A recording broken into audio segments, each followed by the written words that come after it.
here in the perimeter, there are no stars. Out here, we is stoned, immaculate. Hello and welcome. This is the C86 show. I'm David Eastaugh.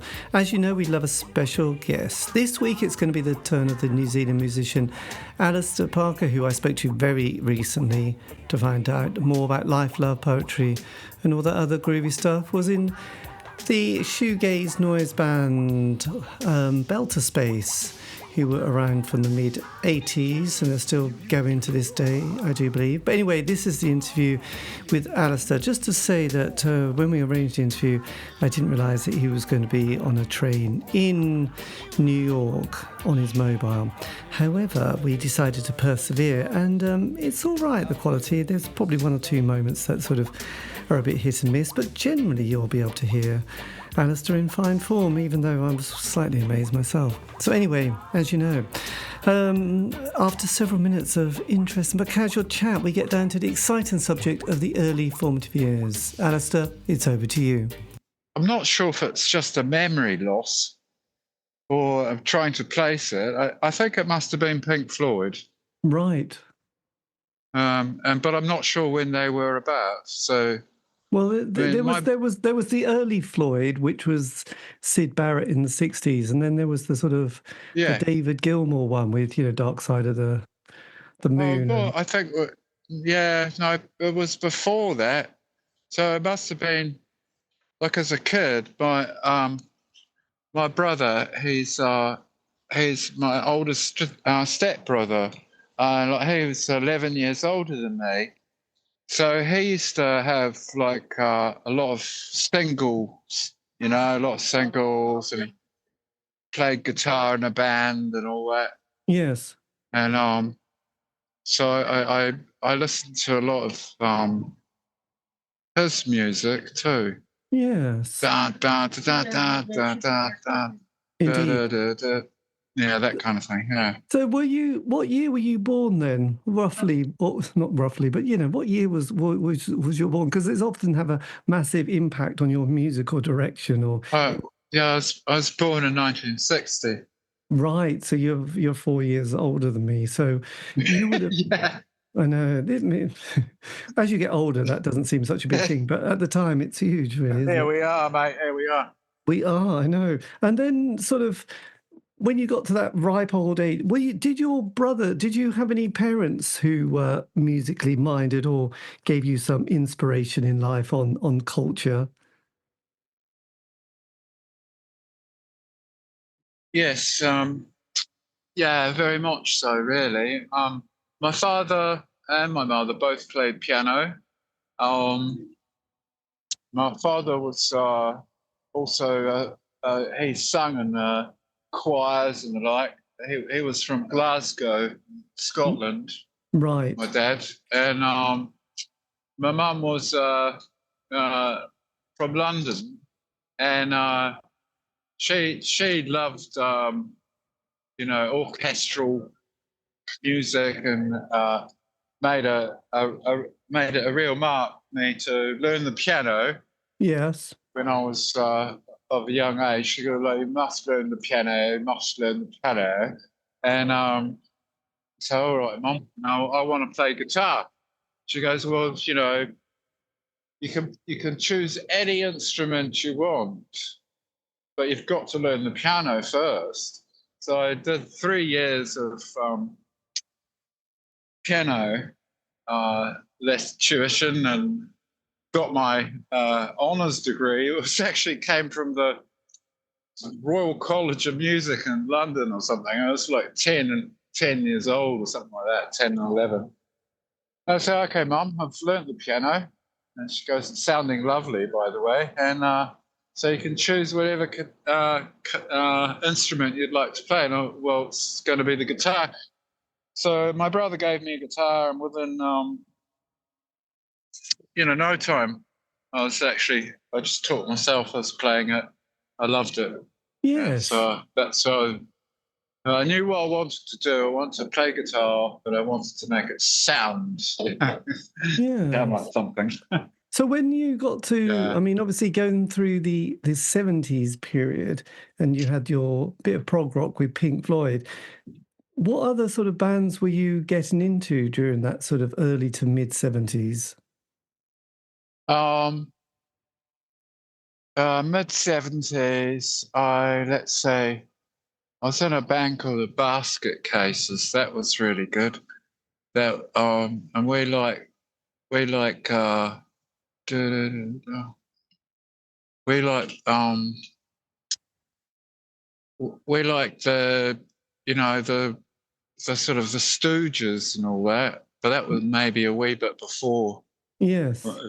after 75. But that was a real market thing. That was like around that sort of 75 zone, listening to this brand new sort of face of music, as it were, appear, Yeah. and playing it with my friends, Paul Keane and Mark Wilson, Nicky from London, playing it with them. That was really awesome.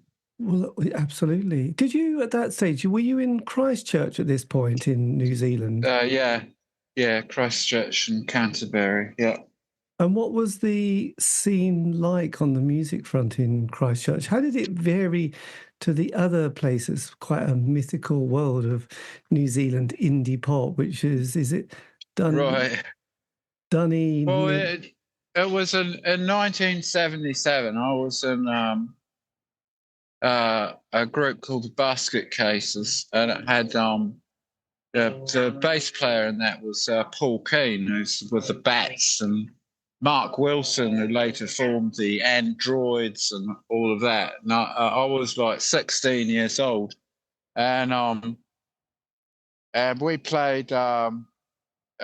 We originally were called Detroit Hemorrhoids, and then we changed the name to Basket Cases. And I considered myself alternative, like a punk, because I'd put on a sports jacket, like a suit jacket. No one else was wearing them, and that was it. I had my long hair and a sports coat. Yeah, that was it, And I was ready to entreat this new sounds, that was just so much more fun than than the mainstream pop thing at the time.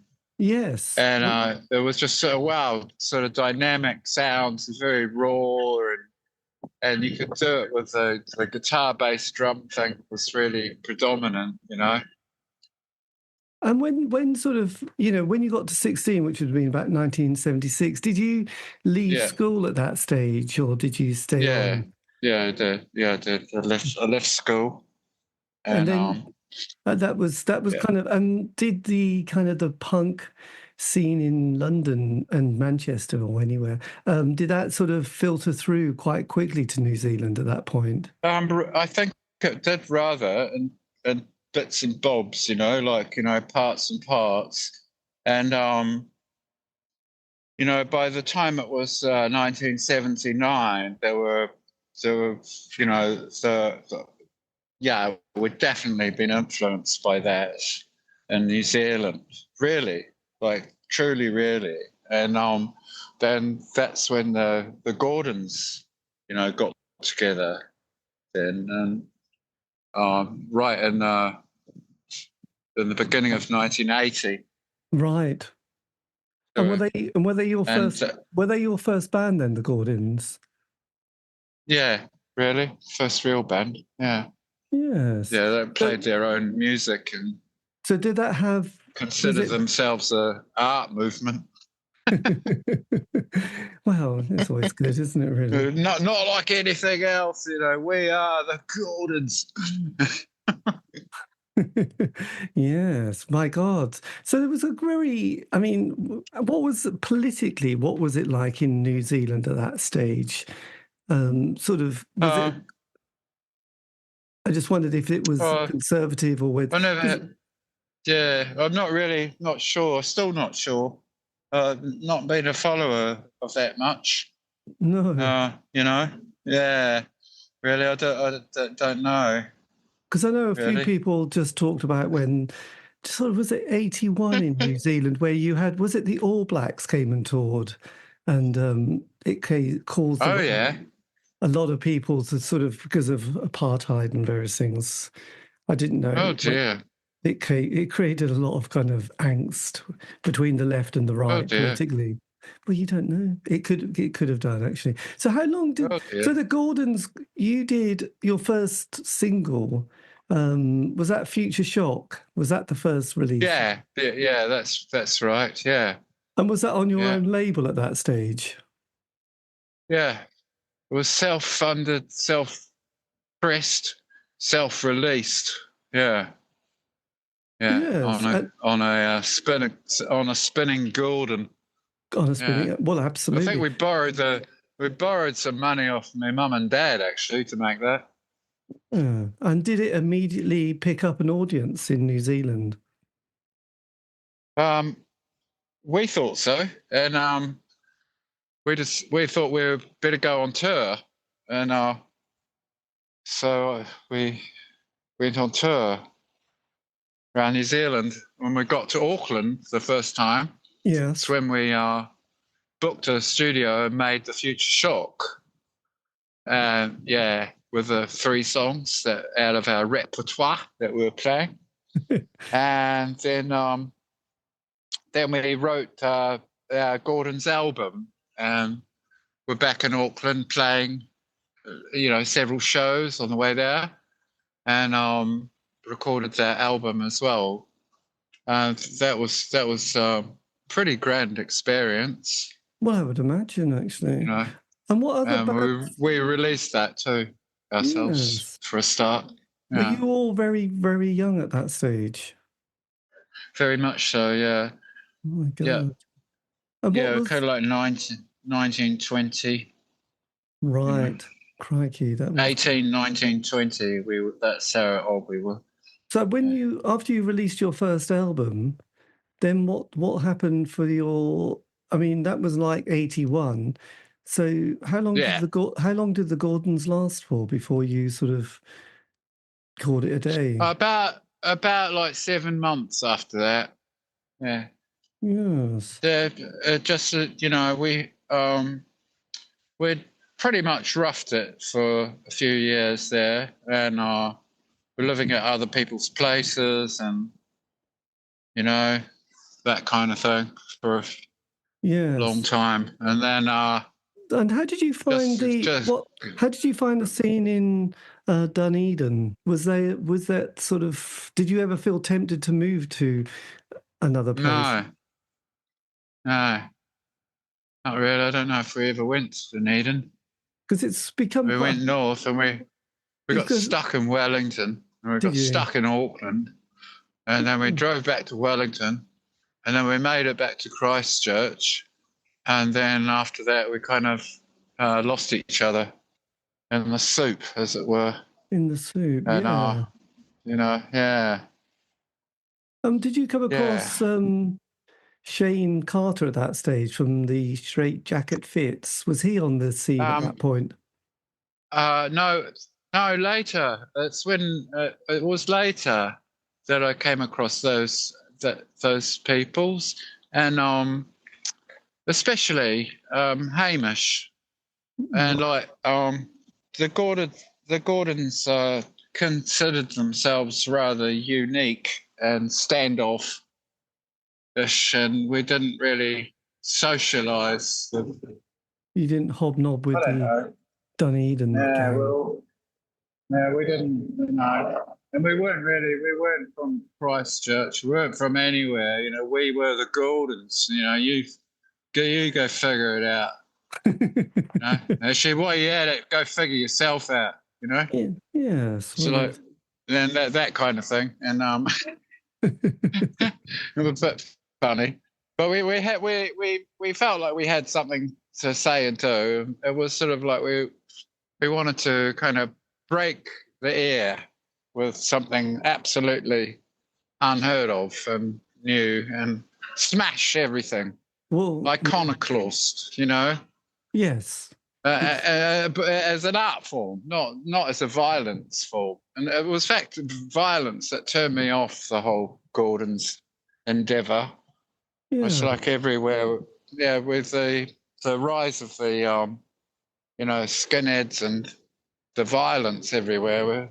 The violence everywhere. Like, it was incredible. Of course, it's New Zealand is its own cup of tea in a sense, Yeah.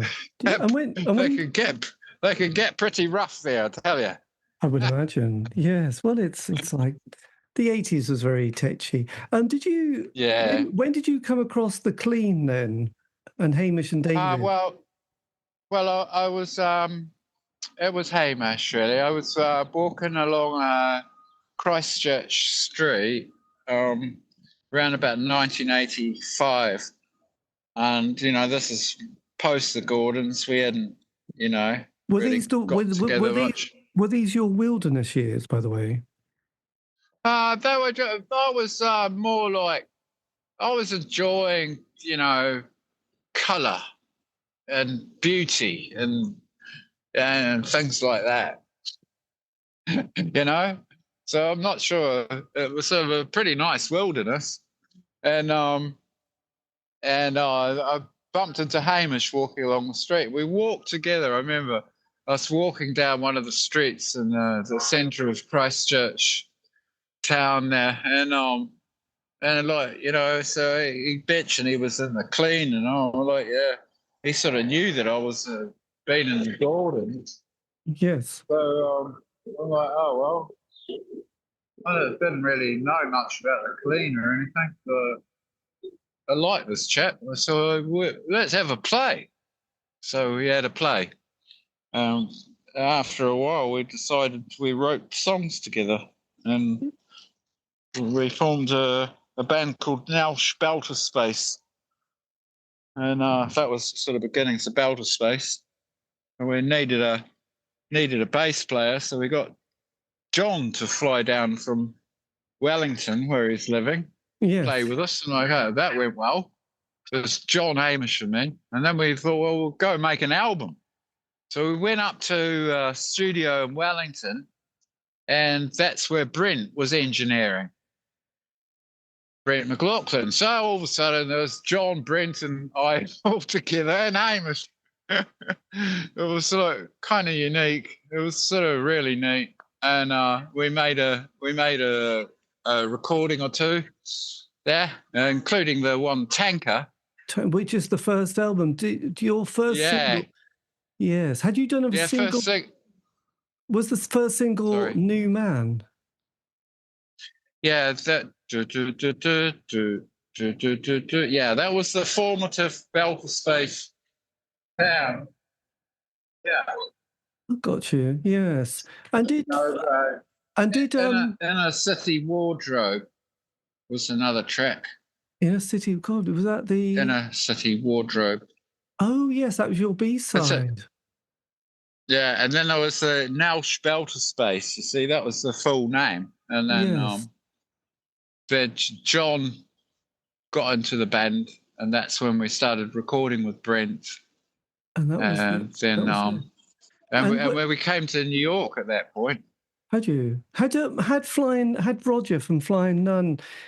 Did he immediately take to the band and wanted to sign you? I can't remember. I know that I used to see Roger because I'd take him Gordon's records to his record store. Right. And he'd buy like 10 or 20 at a time off me. And that was our distribution. Yeah. And then it sort of progressed from there. But Roger and his associates were, I don't know. So I don't know, really.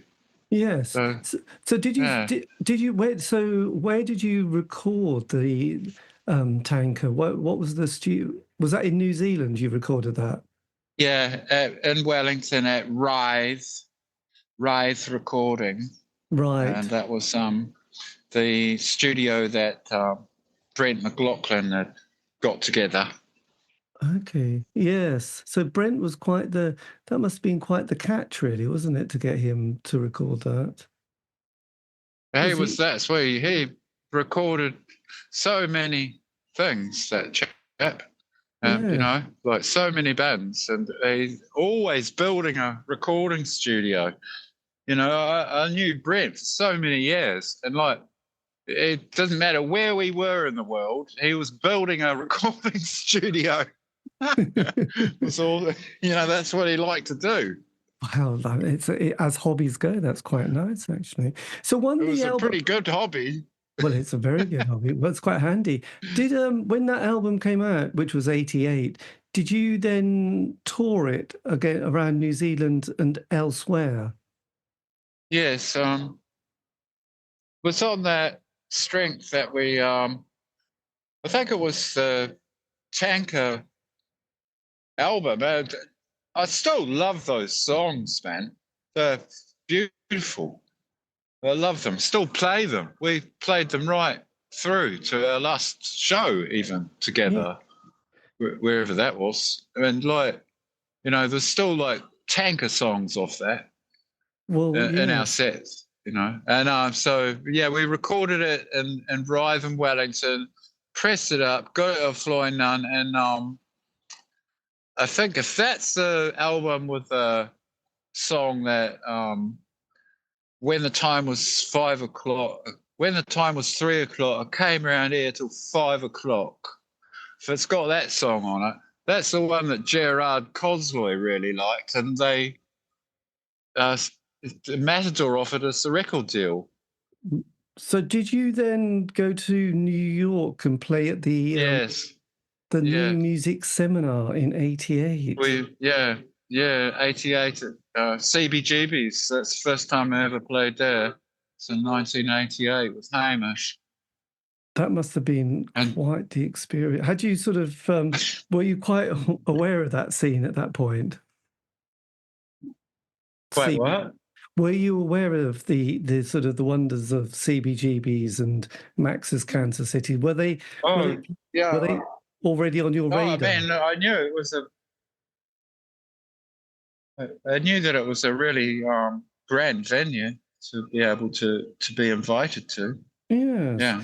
And did you, and had, I mean, that was probably, I don't know if you would have come across them. People like I mean, there was a lot of kind of that shoegazy scene that was happening in the UK at that point. Were you listening to any other bands from elsewhere, from like My Bloody Valentine or, I don't know, Silverfish, Faith Yeah, Healers? yeah. Later, I did. But at the time, You know, yeah. but at the time when you made that album, you weren't that aware of them? No, Oh, no. there must have been something in the air really at that point, hadn't they? Because I think so. Yes. there was definitely a need for it. Yeah. And how did you go down in New York when you started playing? Oh, very well, actually. We went back, of course, after Robot World. You know, when we made Robot World in New Zealand, we took that with us and moved to New York City. Yes, but you'd made I an remember, album, yeah. but Thermos came out after. Yeah, So yeah, was we that? toured. So Yeah. you did Tanker, then Thermos, but had Hamish left at that point? Let's say we went to New York City, Hamish, John, and I, Yes. and Hamish met this girl, and so only John and I went back from Manhattan, and Hamish stayed in New York, and so we're like, okay. So that was when we thought we'd better get Brent to see if he's up for keeping the thing going here. So we started working, John, Brent, and myself together, writing and made Thermos, yeah. And we released that and then toured that in Europe. Yes. And how did you go down? And Did yeah, you come to London at that stage? yeah, I think that's yes, maybe one there, but then on the second, third, and fourth tours of Europe, we played at the Garage a lot in London. Yes. So which Which was really great, by the way. I would imagine. You would have probably Yeah. gone down a storm at that stage, being a sort Oh of. no, it was full. There were like lots of people. It was brilliant. Yes, well, I would imagine you would have gone down very well. I mean, to be honest, when you're a fan of music and you're young, you always enjoy trying to discover a band from a far off place. So it's always quite, you feel the need to try to be, I don't know, cool or different, or by getting the most obscure band that you hope no one else has heard and in having that ownership is quite important when you're young. So, Right. I don't know. That's what I Yeah, I'd always say thought. so. And Because we gave it our most. Like we used to engineer the rooms and make it like a sonic experience for everyone. It's yes, really important to us. The live thing was really very important to the engineering part of it. yeah. Yeah. So when you released the Aim, which was a sort of a single which had the B-side We Know, this got kind of was this the single of the week in Melody Maker at that stage? Yeah, that was a real really super. We were working with Matador then, and we decided to make the Aim as an EP as an interim from Robot World to their next album, and Yes. I remember Gerard said that's a great idea, yeah, let's do that. So we made the Aim, and then our friend in London, Nick Brown, his name is, and he was running a label called Claw Fifth. Right. Yeah, and he wanted to release it, but he wanted to release it as two singles, and so he did that for us, and both of them actually got a single of the week in Melody Maker.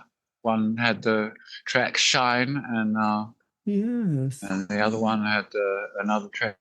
Yeah, Because the Aim. Yeah, Clawfish had lots of bands like the Family Cat and Gallon Drump and Stereo Lab. Gallon Drum. Yeah, right. Okay. Yeah, so they were kind of connected with the Matador thing a bit. Yeah. Yes. So after that, then did you go to America to record your third album at this stage, which was Robot World? We recorded Robot World in Wellington, New Zealand.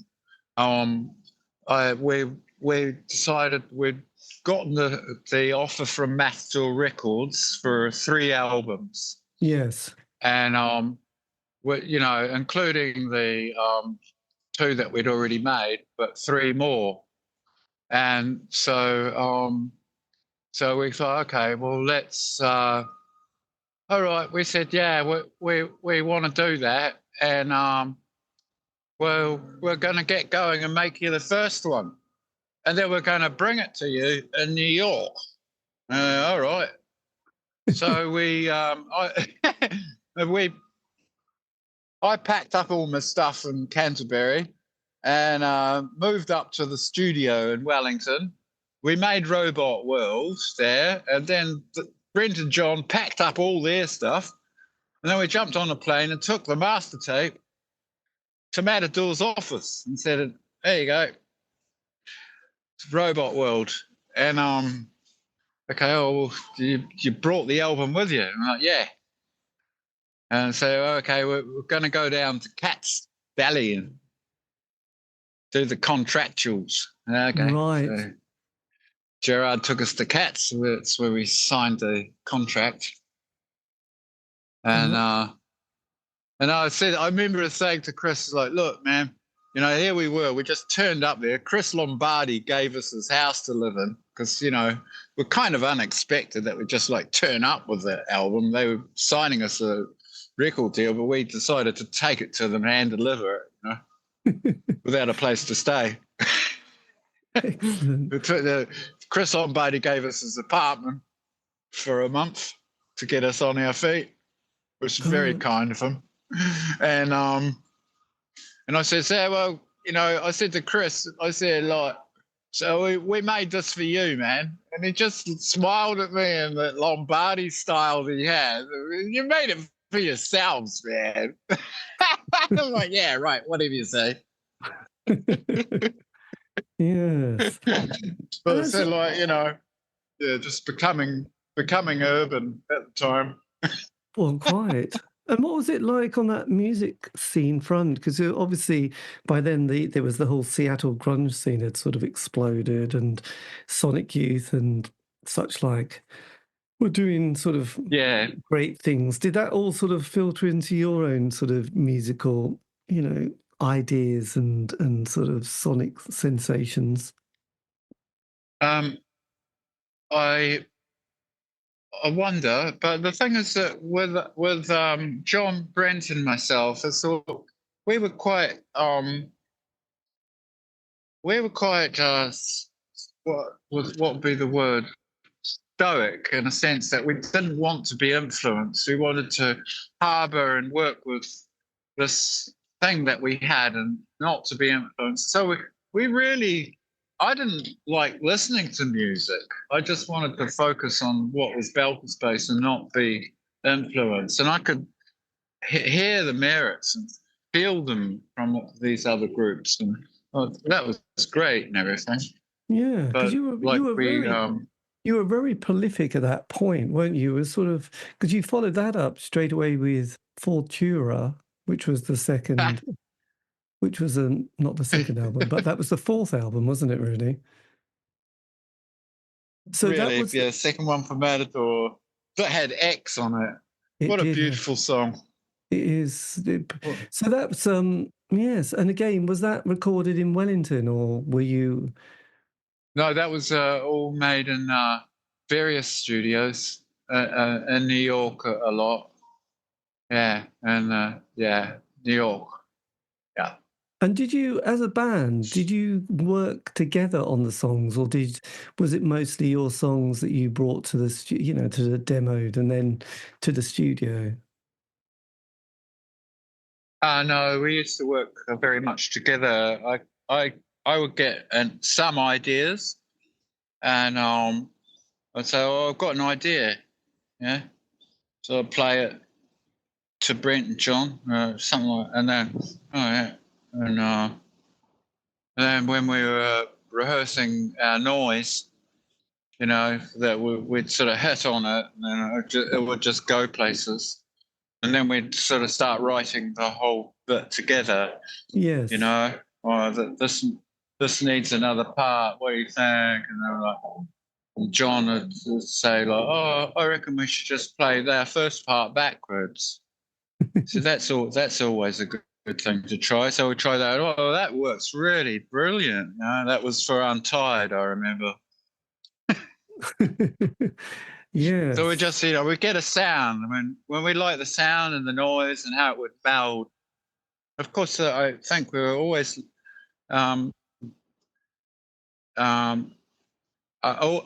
we always were like of the idea that once we gave this noise a catalyst to work with, it would make its own noise. And so we'd sort of like be feeding this thing, and the harmonics would start to sing back to us the song. And that was what we were aiming at somewhat. Yes. I mean, the amazing sound that you created is that strange. Yeah. I mean, so then when you followed that up with the next album, were you still in New York or in America to record that album? Is it called Whammo? Whammo, yeah. Yeah, we made the two albums. We toured Europe, and this time I decided that we're finishing the tour in London, and I decided that I was going to, my heartstream was always to live in London. So I thought, well, I'm going to give it a shot, and my mum was from there, and I always wanted to go and live in London for some reason. That's where I there was a lot of bands from. There was a lot of people who would often have that period in London who came from New Zealand, and in some cases And there were bands like from Australia, I know, but the Go-Betweens and the Triffids came and squatted in London. But the Chills had also come to London, hadn't they? And Yes. there were Martin from the Chills, Martin Phillips. So, Yes. so Yeah. with London, then, did you come with the rest of the band, or were you on your own at that stage? They were living in Germany, and I was decided to live in London, and then I was writing some stuff there, and they were writing some stuff in Germany. Then we get together and sort of rehearse the bits and pieces of it, Right. and sort of do a bit of writing, and then John and Brent went back to New York, and I stayed in London, and then Matador decided that it would be all right for us to make another record. So I thought, well, I move back to New York and find a studio and make it there. And so I went back to New York, found a studio. It was on Green Street. It was called Green Street Studios. It was brilliant studio. And I found that I just walked by and I'm like, what's that? That's it. And I walked in and all right. So we went down there and made Whammo. Yeah. It was a great experience, man. But at that stage, really cool. you had you had Rod, your engineer, who'd worked on people like Curtis Blow and Run DMC and LL Cool J. So why did you pick Rod as your producer for that? Oh, yeah, because, Rob was, he was there, but, and could do it. We'd always thought we were producing ourselves, really. And Paul Berry, we came across Paul, still really good friends with Paul, but it's like we came across Paul and then somehow we lost him on our tour, and then Rob Way was there at the Green Street, and there was, a plethora of artists that had recorded at Green Street, including Sonic Youth, I believe. Yes. And it was a really brilliant studio to get a sound. It was great. So Rob was on the team for that one. There was just a lot of people, also a lot of the hip hop artists had recorded there as well. So it was, yes. Did it have, a good sound to it as well? And was that the year then that you went and performed in Toronto as part of the Neon Palm Festival? I think so. Yes. Yeah. We did some shows in Toronto and Vancouver around that time. Yeah. Yes. So then that takes us to the kind of the late 90s, doesn't it really? Or does it? I don't know. It's the mid 90s. So we're trundling through the decade. How are you coping with the world of rock and roll? Because you've been doing it for sort of nearly, is it 15 years at this point? Over 15 years. What was it? Were you still were you still keeping it together kind of okay at that point? Okay, David, the line sort of went a bit fuzzy there for a second. So the last bit I heard quite well was, so that takes us up to 90s. So we're in the sort of trundling towards not the latter, well, we're in the mid-90s though, and then sort of towards the latter part of the decade. And I was just wondering, because you've been in sort of bands and rock and roll for probably over 15 years. How were you navigating that sort of world of keeping it together? Because most people, it takes a lot out of you sort of emotionally and physically. I just wondered how you were coping yourself. Quite well, actually. We were. I felt rather athletic then. Felt like So like we'd run this far, done that unbelievably, and it's like let's have some more. Yes, well, so off we trekked. So after that release, then you sort of followed that up with Capsule. So again, this was still the same lineup, but this time you had, was it Yeah. John Smith was your engineer and Nick was your well, there was Nick as well as so where was that? Was that sort of recorded in New York, or had you? Yeah. Yeah, that was a Baby Monster recording, that one.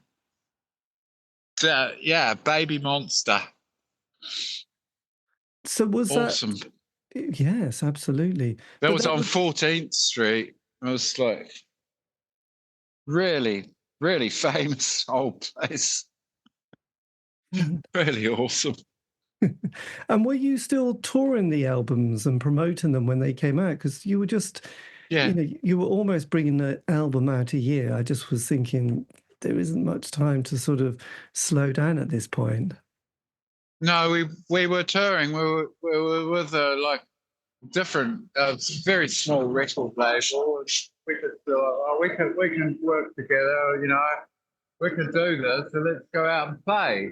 Let's make a video. Let's do this. Let's do that. Yes, Whatever we absolutely. could do, and yeah. So then we got to together. Like there was one time that Brent and I were sitting together, and I'm like, I just told someone the other day that I've made like 10 albums, and like we looked at each other and like, yeah, what? What happened? So Did what's that really happen? I know that was a lot, but that album was the last one on Flying Nun Records, wasn't it? The Capsule album in '97. Yeah, I really liked that record. And yeah, that was the last one of that. And then we took a bit of a break, I think. Well, was Solar 3, was that on Wild Side? Was that new material that you recorded for that? Yeah, because yes, it was. Yeah, says that was getting to like kind of a change there, sort of like minimal and little poems and longer sounds, and it was a pretty interesting zone. In fact, yeah, and on our next release, there's some tracks coming up that were made around that time. Was this the first one Yeah. that you did for Fire Records? Yeah, Fire Records was after that.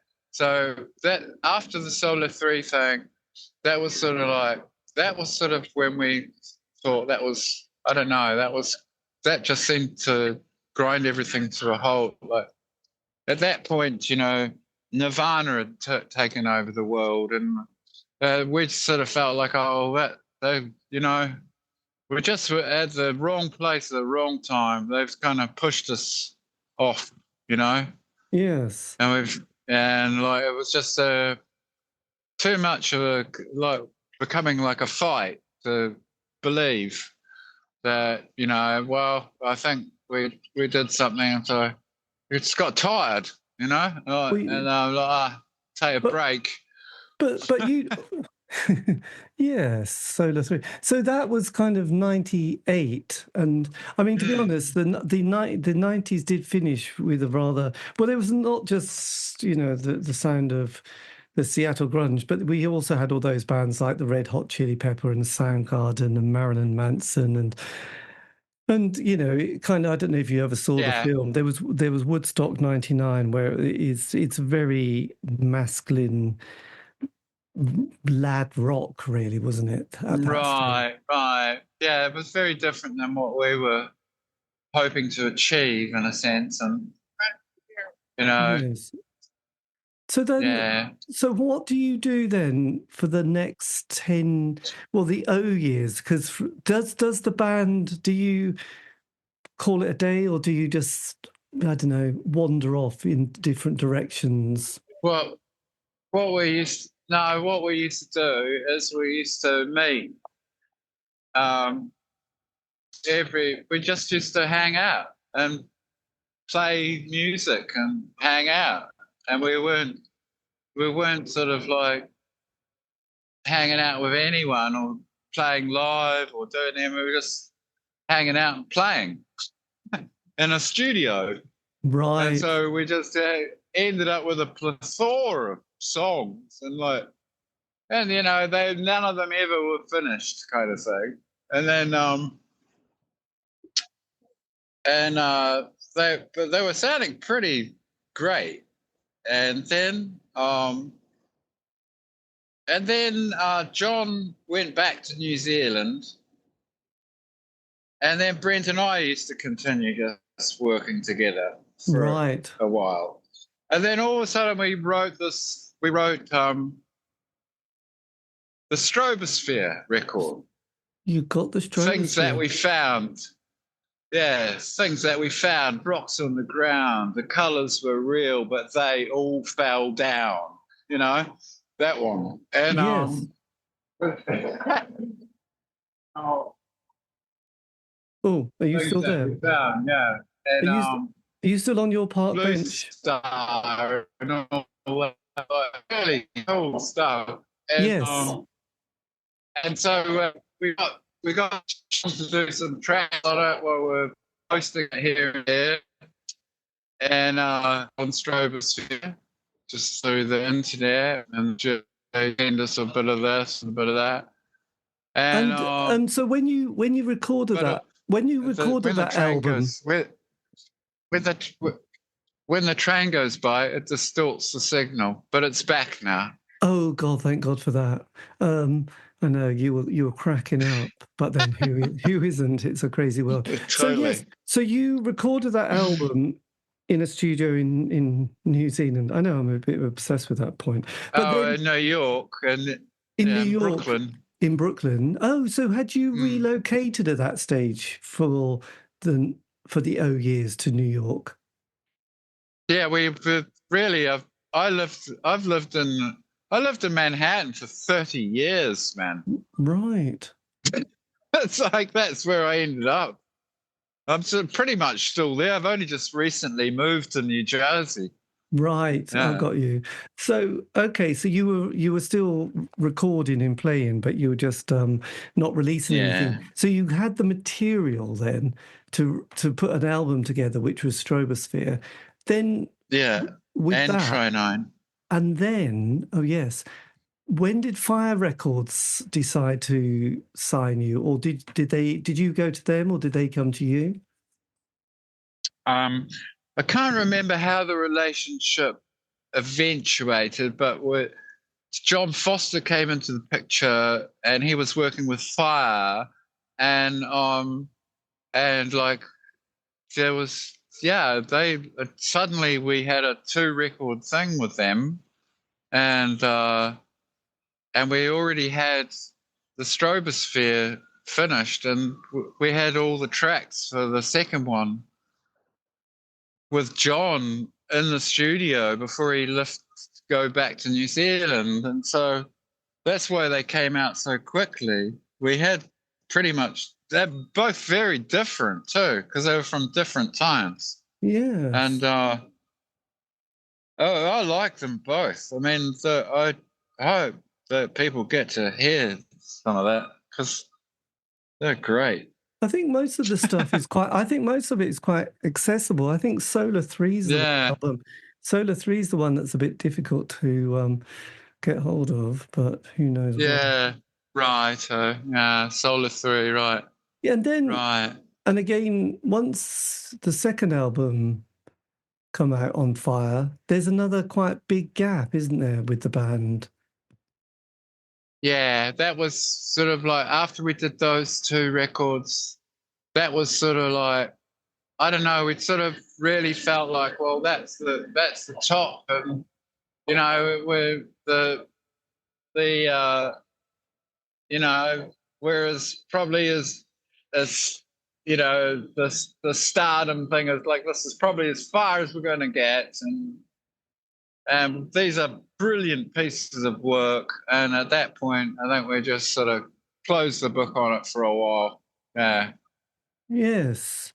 So then, until till I decided that I had an opportunity to go to New Zealand. I thought, well, let's do a tour together. John will be there, and well, while we're doing a tour, why don't we make an album? So was that one? Was that Concrete? Concrete. So that was the album. At that stage, though, who else is the band? Just John, Brent, and me. That's Oh, it. right. So you're still managing to keep it all together as a. So that is God. That's nearly 8 years later, isn't it? Yeah. Well, instead of going to Brent's place to hang out every week and a few times a week and quite often every night a week, just hang out, sort of like club rooms, then and do nothing else much. Now we were, just hanging out in New Zealand again with a purpose, play some songs and make an album. God, that's fantastic. I think that's kind of, has that been released on your own label at that point? Yeah, we were going to make it for some other people, but I don't know, I just decided to release it myself. Yes. So then because you've got quite a few live albums as well that have come out in the last 4 years. And then there's one called Fused. Is that new material or old material? That when we were on tour in Europe, we did a mobile truck recording of some of the shows in Germany. Right. In the 90s. So and we had all the tapes in storage and in New Zealand, and then the storage moved to a museum. They were just tapes. I'm like, can you please get us the tapes? And like about 7 or 8 years later, they sent us the tapes from the museum, and Brent mixed them. And they were, oh, it was just fucking great, man. There's enough for an album on this. Do you think we should? They're a bit long, the songs, though. Do you think we should put some fades on it, Brent? Because, nah, that's how we played them. They'll be all right. All right. So all the songs are 10 minutes long each, but never mind. That's what we did at the time. Yes. Well, that's quite nice. That came out last year, didn't it? Fused. Yeah. That's really, really fantastic to finally get these tapes. And I thought it sounded, we were playing so well. And Dave Peterson organised the recording in Germany for that.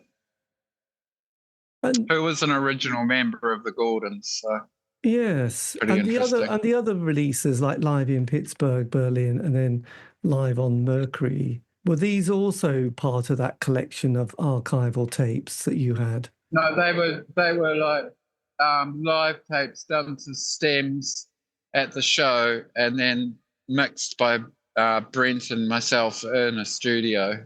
Right. Yeah.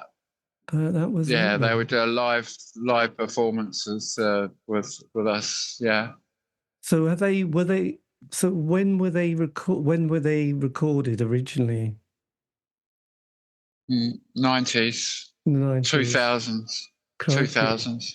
So something like that. You've been doing a lot of work on your archives, which we do love, by the way, the archival world, because it's a way to make sure that one has it. I have these tunes that I've put together into a new album that I've just had mastered in London at the moment. It's going to be called Turning Worlds.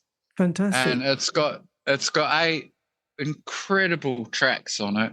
And some of them were made in like little home studios, and then mixed and like done, and some of them were only finished mixing like a couple of years ago.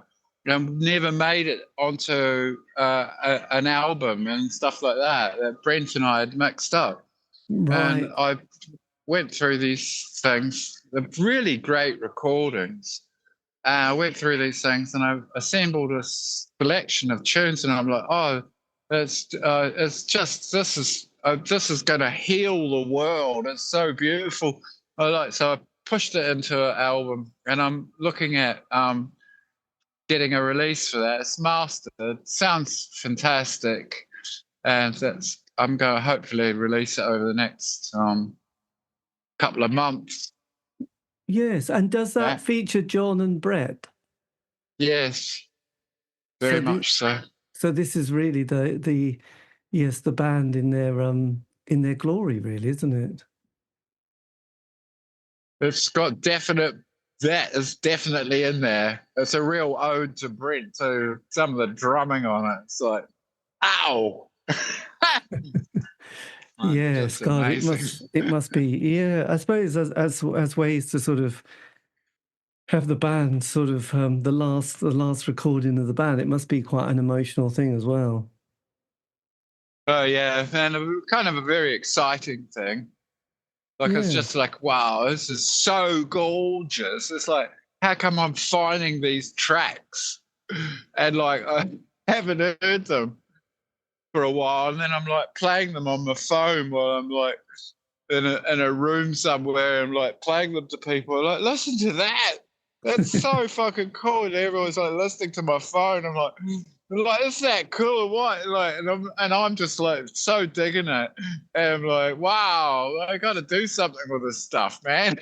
That is fantastic. I love but a real ode. Yeah, a bit of an ode. Well, it's always nice to appreciate your friendships and time and people you've made music with, really. So you're now So you're now in New Jersey.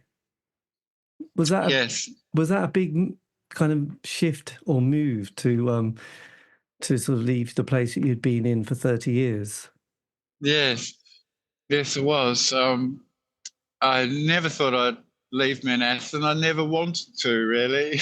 And then I had a little, had a son, and my wife and I. We had like Alexander turned up on the scene, and just such a lovely chap.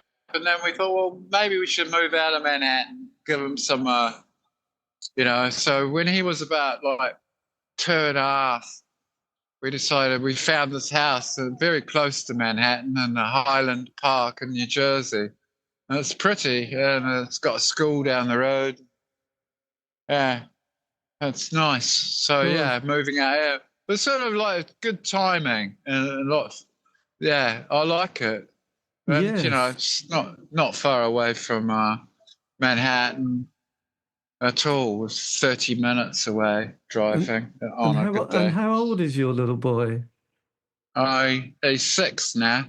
Blimey, that must be amazing. Yeah. A little chap in the world. It's amazing. Yeah, say so.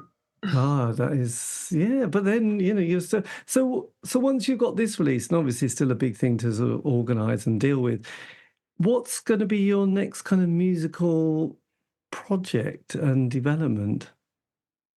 I'm not sure yet, but I want to work on soundscape style melodic tunes in a studio and make something unique, but with real reference to where I've come from, so embodying that, embracing that. But just I want to play something to the world that'll be rather beautiful and tuneful, and I want to follow that. I can hear it in my head. Right, my God. Yeah. And is your hearing still okay after all these decades of music? It's not bad. You said twice. No, it's impressive, actually. I mean, bad. No, it's a wee bit. It's a wee bit off in one ear. Yeah. Yes, and I guess, and have you followed the kind of interest and all the documentation of the music scene? There was a new book on the clean that's just come out, hasn't there, with documenting that, and one on Shane P. Carter. There was a film that came out, and he's written his book. Oh, have you at all been keen or interested in sort of seeing the documentation of your musical world that you grew up in. No, I haven't. I haven't really read much documentation about my own group, really. No, it's probably best not to, actually. Yeah, well, no, because if you're still creating stuff, I would imagine it's just a bit different, isn't it? Yeah, I mean, I come across stuff and I'm like, oh goodness me, that's awesome. But I mean, there's so many times we've been on a tour that was crumbling, and then we get this review of something, and it just like go and just blow yourself up or something. Just give up. Yes. After all that work, then someone goes like, no, some sort of almost snide words about, like, oh God. And those were normally the only ones we'd find. And then so we stopped reading anything. Yes, I would imagine, actually. So do you don't want to know? Do you manage your sort of Bandcamp page and your Facebook page? Is that your, or do you have someone else doing those bits and pieces for you? I do the Bandcamp thing. That's me, and that's working out pretty great. It's my portal to the world, I feel. Yes. I just want to use it wisely and, keep it exciting. And then we've got a Facebook, Bailter Space Facebook thing. And I'm going to get involved with that. But John Foster just helps me sort of keep it trim. And with the occasional bits and pieces. Yes. Yeah. Yes, but I really do want to connect with everyone, in a good way, in an inspiring way. Yes. Yeah. So my music is a language there, but yeah. Well, the great thing is your Bandcamp page does feature virtually all the albums, does it? And also some little obscure classics like Radio London EP that came out. I think you recorded this in 1993, which is quite amazing, actually. There's bits and pieces of found tapes and things we'd made, and there's still a lot of tapes that I've got that I haven't done anything with. Yes. There's I remember we set up and recorded like 7 songs in a hotel room once in Butte, Montana. Quite good. So have you managed to sort of keep all these archives all very nice and tidy and stored away? No, not really at all. But occasionally you sort of come across one, or you remember something, or I find one of my books and I've noted something, but quite often it's got a file name on it or a note about something. Yes. And I go and like search, and then we find like, oh shit, we recorded that on a 16 track. Oh, what was it? Oh, I've had a 16-track DAT machine at the time, I remember. Oh, right. Oh, where did we record? Oh, Butte, Montana. Oh, okay. Sounds pretty fucking good, doesn't it? That kind of thing. Yes, that is incredible. So it's like, yeah. I was going to say, when was the last time you played live? Well, personally, yes. I played at Brent's memorial service, and we were staged in a church, and I called it Bailter Space Place and Palaces, and played 3 tunes with Eric Clustard on bass and Kenny Seal playing drums. It sounded great. And we played 3 really cool tunes. That was a performance, and that was a really good one. So that was the last time. God, that must have been quite an amazing experience, putting that together. Sounds great. It sounded amazing. It got real great sonics and acoustics with it. Yeah. It was just one of those things. Did it for Brent, really. God, yeah. That's quite sort of humbling. My God, you've got such a lot of projects going on really at the moment, haven't you?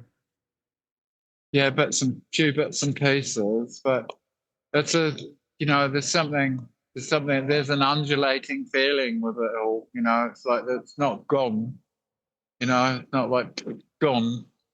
Definitely not.